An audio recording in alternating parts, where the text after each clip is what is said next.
Здравствуйте! На телеканале «Новый век» программы «Вызов 112». В студии Аделина Зарифова. И сегодня мы покажем, как 9-летний мальчик во дворе своего дома попал под машину. Звук услышали, бог, и все. Уже подошли, смотрим, мальчик лежит. И кто будет отвечать за наезд? Водитель не виноватый. Расскажем о задержании подозреваемого в двойном убийстве 28-летней давности и завершении расследования убийства 2 человек на улице Дементьева в начале этого года. А также дорожные происшествия. Да никто не виноват, так просто получилось. Задержание подозреваемого в обмане пенсионерки, ограблении цветочного магазина. Мужчина с синяком под глазом схватил большого плюшевого медведя и убежал. Это и не только. Прямо сейчас. 9-летний мальчик оказался в больнице, катаясь по двору одного из домов на улице Новоадинская на самокате.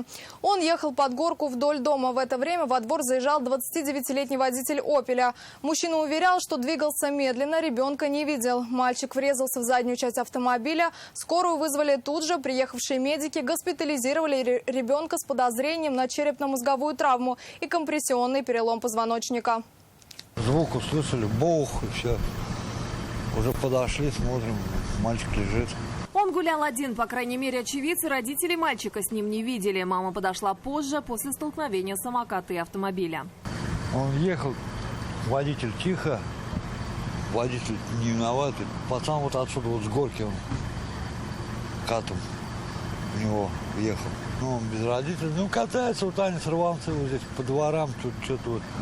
Полицейники вот катаются на самокатах, на велосипедах, это так что-то. Водитель рассказал, заезжая во двор, посмотрел по сторонам. Ребенка на самокате не видел, понял, что произошло только после удара в заднюю часть машины. После увидел, в зеркале увидел. Я сюда вот приезжал, он с горки летел и прям в машину сбоку врезался. Удар, говорит, был не сильный. На машине не осталось даже царапины, но самокат, как говорят очевидцы, изрядно погнуло. Мальчик был в сознании и на самочувствие не жаловался. Перед мамой извинялся за то, что он быстро по двору катается. В соседнем доме находится подстанция скорой коммерческой помощи. Очевидцы первым делом побежали туда, чтобы позвать врачей. Ну, мы туда подошли, там у них все закрыто. Ничего не работает. Для чего она вообще существует? У них только платные, а так хоть сдохни. Скорая помощь приехала быстро. Ребенка осмотрели, госпитализировали. Мальчика с подозрением на сотрясение головного мозга, закрытую черепно-мозговую травму и компрессионный перелом позвоночника. После обследования его отпустили домой на амбулаторное лечение. Госпитализация мальчику не понадобилась. По предварительным выводам автоинспекторов, вина в произошедшем лежит на водителе. Это двор, и пешеходы могут передвигаться где угодно. Но окончательные выводы о виновности будут сделаны на детальном разборе в ГИБДД. Нафиса Минязова, Игорь Романов, Вызов 112. Девушка, водитель мотоцикла, пострадала после столкновения с Kia Rio на проспекте Победы. По предварительным данным, пострадавшая сама не выбрала безопасную скорость и дистанцию. В результате врезалась во впереди стоящую иномарку. На место прибыли медики, они оказали ей помощь на месте. От госпитализации байкерша отказалась. Оттуда туда просто... по-вашему виноват? Да никто не виноват, так просто получилось. А автоинспекторы что говорят? Ничего.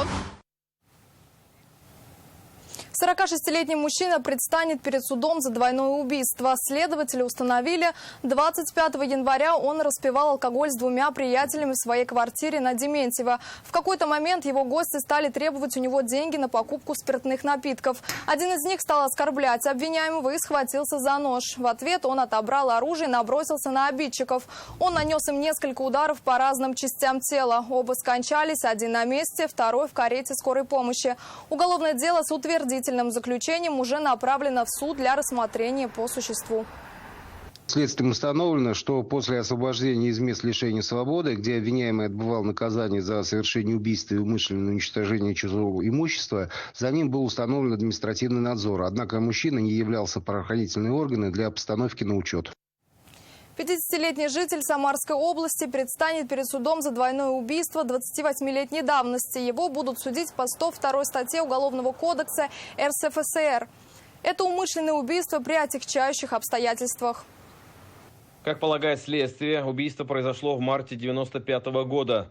Обвиняемые с приятелем распивали спиртное в одном из ресторанов Нурлата. Там они поссорились с компанией посетителей, местным жителем и 3 приезжими из Самары.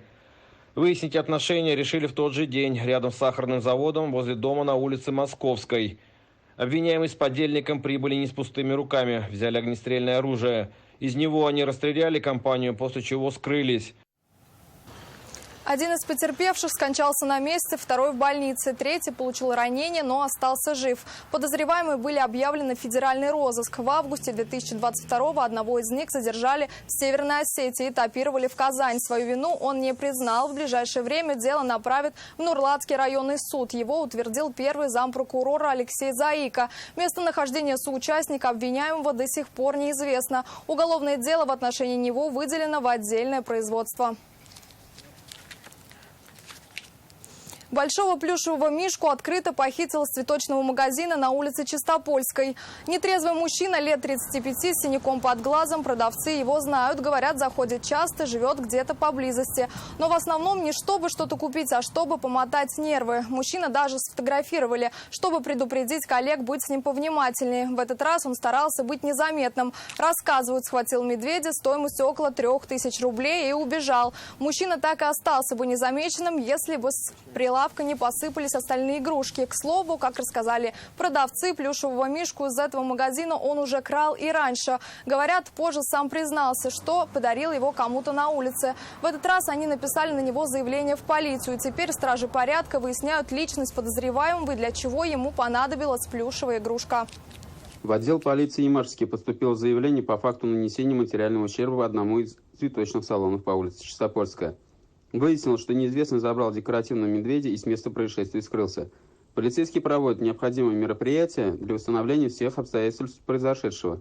В настоящее время по данному факту проводится проверка, по результатам которой будет принято процессуальное решение.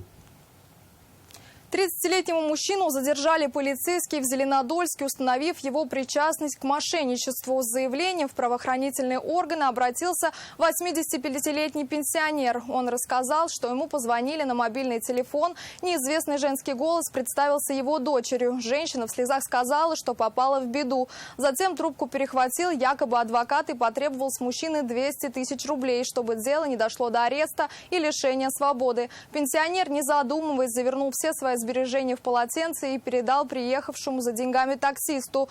Только после этого мужчина позвонил дочери и тогда понял, что с ней все в порядке, а его просто обманули. Оперативники вышли на таксиста, а затем и на заказчика. Злоумышленника задержали с деньгами потерпевшего. Решается вопрос о возбуждении уголовного дела.